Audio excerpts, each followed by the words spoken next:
Pak Bayu, tadi saya sebutkan ini seperti ada second wave ya di Taiwan, bahkan malah jumlah atau peningkatan jumlah kasus positifnya peningkatannya sangat atau lebih tinggi dibanding yang first wave gitu ya. Kita bilang. Memang diklaim kebanyakan imported cases, tapi yang menarik untuk diperhatikan dan mungkin penting untuk teman-teman semua di sini, beberapa kasus yang kemudian terkonfirmasi positif itu sudah masuk ke sini dan baru menimbulkan gejala atau terasa gejalanya dan ke rumah sakit setelah beberapa hari. Nah sebenarnya fenomena apa ini? Pertama ya second wave ini, dan yang kedua bagaimana sebenarnya atau seharusnya menyikapi ini, karena kita harus, saya yakin kita harus lebih waspada ya, karena kalau memang benar mereka sudah banyak berjalan di sekitar kita dan baru terkonfirmasi kemudian, itu yang harus kita sikapi juga, antisipasi. Nah itu bagaimana sebenarnya second wave dan orang yang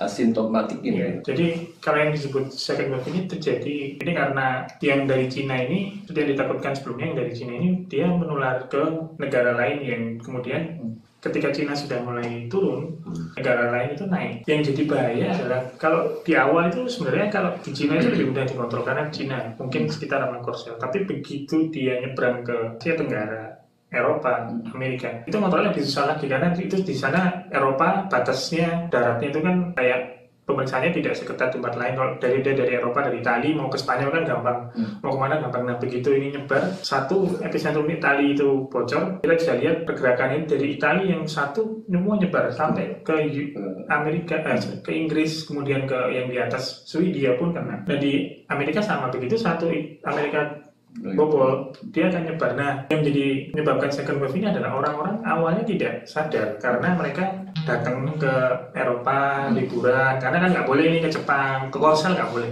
Ya udah liburannya ke Eropa belum, waktu itu kasusnya belum banyak, belum menyatakan transmisi lokal. Padahal di saat itu kemungkinan kasusnya di komunitasnya sudah banyak, hanya tidak terdeteksi. Itu terjadi juga di Amerika. Kenapa bisa tidak terdeteksi? Itu kaitannya sama sistemnya di Italia dan jeda antara pemeriksaan dengan hasilnya keluar.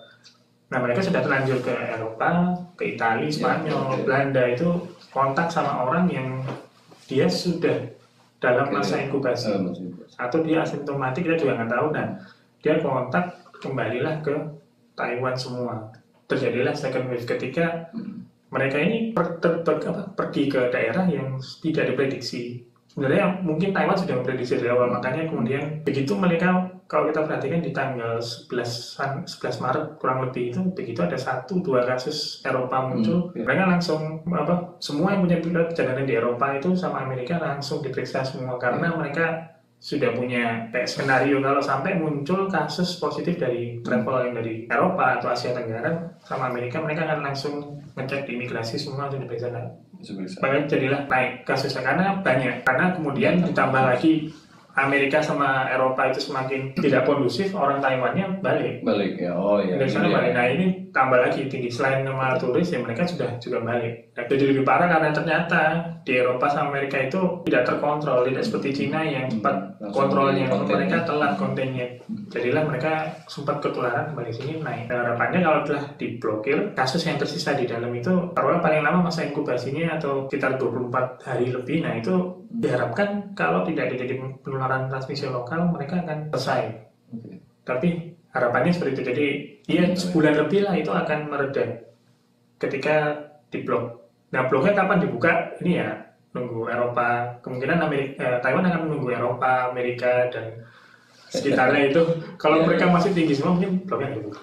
Dan terakhir ada juga beberapa kasus yang sudah dinyatakan positif di beberapa tempat ya.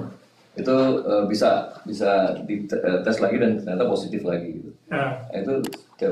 Itu ini terutama yang kasusnya lagi banyak dibicarakan yang di Cina itu sekitar berapa 10%-an itu katanya terjadi reinfeksi. Nah kalau data yang ada sekarang itu kalau bilang dia positif lagi itu kemungkinannya ada beberapa. Yang pertama kemungkinan saat dia sakit COVID itu imunitasnya tidak terbentuk dengan sempurna. Nah jadi dia tertular COVID lagi, tapi imunitasnya karena belum bagus, dia jadi sakit lagi. Seharusnya ketika kondisi tubuh bagus, dia kan ketika kena sakit dia akan produksi antibody yang cukup, dan ketika datang penyakit COVID yang berikutnya, dia bisa melawan. Mungkin cuma demam dikit terus udah hilang. Nah, yang ini kemungkinan tidak terjadi di mereka yang reinfeksi. Kemungkinan lain adalah mereka sebenarnya masih positif, tapi tadi dia diperiksa 2 kali atau 3 kali itu negatif. Itu ternyata mungkin pas pengobatan, pas dicek itu virusnya itu kondisinya masih di bawah. Jadi ceknya kan hanya bisa ngecek yang kondisi virus berapa besar, ada minimalnya bisa terdeteksi, dia masih di bawahnya. Begitu sudah selesai perawatan dilepas, mungkin dia terpapar lagi, ini jadinya naik. Jadi kayak dia seolah-olah dorman, terus dia begitu ketemu kena paparan lagi, bukannya sembuh antibodinya, malah yang harusnya hilang ini terus karena mungkin ketemu virus yang lainnya, dia jadi virus yang COVID baru itu, dia jadi replikasi lagi, naik lagi. Bisa jadi seperti itu, atau memang pas diperiksa dia kena yang false negatif palsu, itu bisa juga. Jadi masih ada beberapa, dan WHO sendiri sama peneliti dari dia juga, mereka belum bisa menyimpulkan ini sebenarnya memang karena seperti dengue yang dia beda strain itu, beda kemampuannya, atau memang ada yang imunitasnya tidak sempurna terbentuk, atau memang ada dari pas diperiksa itu dia kena yang false-nya. Jadi masih bisa beberapa dugaan. Ya. Nah, Mas Bayu, kalau boleh tambahkan lagi mengenai tadi yang sebenarnya bagaimana kita menyikapi tadi mengenai pemakaian masker kah? Karena kita tahu ada orang yang asimptomatik, kemudian ada yang sudah negatif tapi bisa terinfeksi dan positif lagi. Itu bagaimana sebenarnya teman-teman bisa menyikapi itu dengan apakah masker atau apa gitu? Silakan. Iya. Jadi sebenarnya penggunaan masker sendiri, karena kita tahu dari pola penularannya COVID-19 ini kan kontak erat. Jadi kontak erat harus seperti ini. Dia bukan airborne. Jadi bukan sesuatu yang harus 100% pakai masker terus-menerus. Selama kita jaga jarak agak jauh, kita sebenarnya tidak membutuhkan masker. Nah, kapan jarak ini tidak bisa dihindarkan? Itu adalah mereka yang bekerja merawat orang, terutama di rumah sakit. Nah, karena di rumah sakit itu sudah pasti ya, selain COVID-19 yang ada yang lain. Nah, kalau terkait COVID-19 ini karena dia harus berada di jarak yang dekat, otomatis dia tidak bisa menjaga jarak, dan ada kemungkinan dia akan ketularan, kena kontak atau dropletnya ini nyampe. Nah, makanya dia harus pakai masker.